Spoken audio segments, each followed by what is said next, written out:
बिस्मिल्लाहिर्रहमानिर्रहीम। Dear student, अस्सलाम वालेकुम। Dear student, 10th class math lecture number 49 और चैप्टर नंबर 12। बेटा ये थ्योरम का चैप्टर है और जैसा कि आपको मालूम है कि थ्योरम चैप्टर नंबर 12 के आपने याद भी करने हैं और इन चारों थ्योरम्स के टोटल 4 थ्योरम्स हैं। इन चारों थ्योरम्स की स्टेटमेंट अच्छे तरीके से आपने पढ़नी है। आइए चैप्टर की जो है इंपॉर्टेंट डेफिनेशंस हैं उसको पहले डिस्कस करेंगे। Angle in a segment of circle, ये चैप्टर का नाम है angle in segment of a circle. आज की हमारी पहली डेफिनेशन है dear student, central angle. Central angle किसे कहा जाता है? द एंगल सबटेंडेड, सबटेंडेड का मतलब मेड यानी बनाना, बाय एन आर्क से एट द सेंटर यानी सेंटर तक of a circle is called central angle. Dear student, ये आपके सामने मैंने एक सर्कल बनाया है, इस सर्कल का ये सेंटर O है। अब पहली बात ये है कि वो कहता है एन आर्क, यहां मैं एक आर्क बना रहा हूं आपके सामने, ये आर्क है, ये आपको नजर आ रही होगी। इस आर्क को मैं सेंटर के साथ मिला दूंगा तो ये आपके सामने बन जाएगा डियर स्टूडेंट सेंट्रल एंगल। ये जो एंगल बनेगा, कोई भी एंगल है, इसे हम थीटा का नाम दे देते हैं, कोई भी एंगल होगा तो वो सेंट्रल एंगल होगा। यानी याद रखें, इस आर्क को आपने सेंटर के साथ मिलाना है तो वो सेंट्रल एंगल कहलाएगा। The angle subtended bye an arc, यानी मैंने आर्क लिया, उस आर्क को सेंटर के साथ सबटेंड कर दिया यानी मेड बना लिया of a circle is called central angle. और ये जो एंगल है उसे थीटा का नाम भी दे सकते हैं आप, तो इसको कहा जाता है डियर स्टूडेंट सेंट्रल एंगल। उसके बाद दूसरी डेफिनेशन है हमारे पास सर्कम एंगल की। सर्कम एंगल की डेफिनेशन क्या है? The angle subtended bye an arc, यहां भी एन आर्क है, of a circle it's circumference. Student ये बात बड़ी इंपॉर्टेंट है, वहां सेंटर ऑफ सर्कल था, यहां सर्कमफेरेंस ऑफ सर्कल है।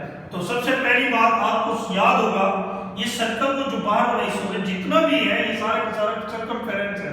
अब आप कहीं भी आर्क लगाए, मैं फॉर एग्जांपल यहां आर्क लगा देता हूं, ये आपके सामने है, ये आर्क है, इस आर्क को मैं सर्कमफेरेंस के साथ मिलाऊंगा, ये ऊपर भी मिला दिया और इधर से भी मिला दिया।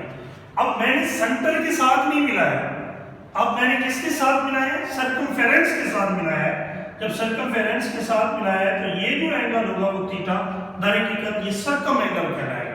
क्या कहलाएगा डियर स्टूडेंट? Circum angle. फिर से देखते हैं, the angle subtended bye an arc, मैंने आपके सामने ये आर्क ली, उस आर्क को सर्कमफेरेंस के साथ मिलाना है। ये आपके सामने मैंने इस आर्क को इस सर्कमफेरेंस के साथ मिला दिया है तो ये क्या कहलाएगा? सर्कम एंगल कहलाएगा और इसे एंगल को थीटा भी कह सकते हैं।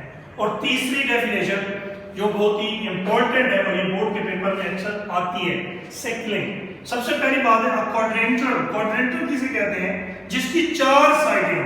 जैसे कि मैंने आपके डायग्राम में ये आप देख रहे हैं, पैरेललोग्राम बनाइए कि A B C D, ये पैरेललोग्राम, इसकी 4 साइडें, 4 वर्टिसेस है। आइए इसको फिर देखते हैं। अ क्वाड्रेंटल इज कॉल्ड अ सेकलिंग। सेकलिंग कहा जाता है किसको?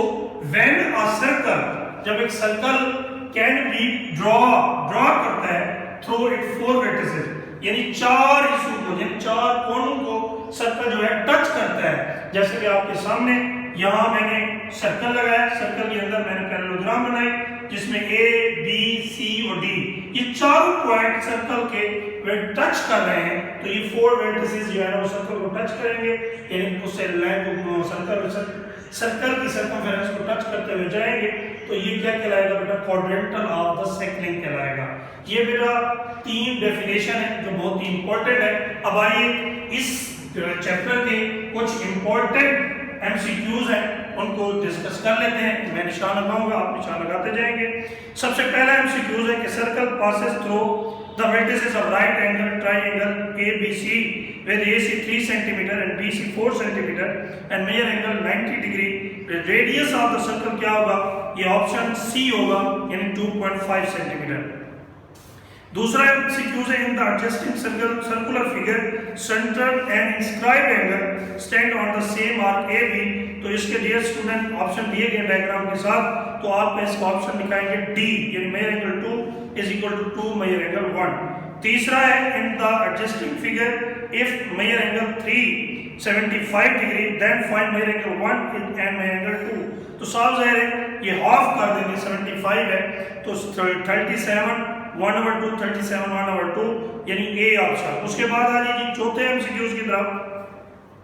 Given that O the centre of the circle the angle mark X will be, ये डायग्राम में आपको एक्स नजर आ रहा होगा, तो इसमें वो कहते हैं कि वैल्यू क्या होगी एक्स की। पहली वैल्यू तो आप देखें सेंटर के सम 25 है, इसे डबल कर देंगे तो 50 डिग्री यानी सी ऑप्शन।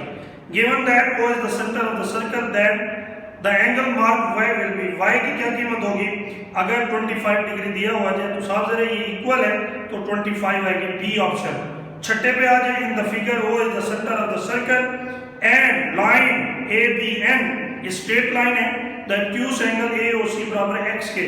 तो ये आपके सामने वैल्यू जो दी है वो 64 दी गई है, तो आप इसे सिंप्लीफाई करेंगे तो 128 डिग्री आ जाएगा यानी डी ऑप्शन। उसके बाद है dear student 7 MCQ in the figure O is the centre of the circle then angle x is, ये एक्स के सामने आपके सेंट्रल एंगल की वैल्यू 110 दी गई है, तो वो कहते हैं कि फिगर ओ की वैल्यू क्या होगी, तो डियर स्टूडेंट इसका ऑप्शन डी 125 होगी। इन द फिगर ओ 8वां MCQ in the figure O is the centre of the circle then angle x is, और वो कहते हैं एक्स की क्या वैल्यू होगी, जबकि आपके सामने दोनों वैल्यू दी गई हैं तो ये 30 डिग्री होगा यानी बी ऑप्शन। उसके बाद ये student MCQs number 9 in the figure O is the centre of the circle then the angle X, ये आपके सामने क्वाड्रेंटल बनाया गया है 30 डिग्री है, तो इसको अगर डबल किया जाए डियर स्टूडेंट तो ये 60 हो जाएगा, D option. In the figure आखिरी MCQs in the figure O is the centre of the circle then the angle x, आपके सामने वो कहता है सेंटर एंगल एक्स की क्या कीमत होगी अगर दो एंगल आपके सामने 20 डिग्री और 30 डिग्री दिए गए हैं, तो डियर स्टूडेंट 20 और 30 50 हो जाएगा, तो सेंटर एंगल डबल हो जाता है, 50 को डबल करें तो 100, तो ये सी ऑप्शन यानी 100 आंसर आएगा।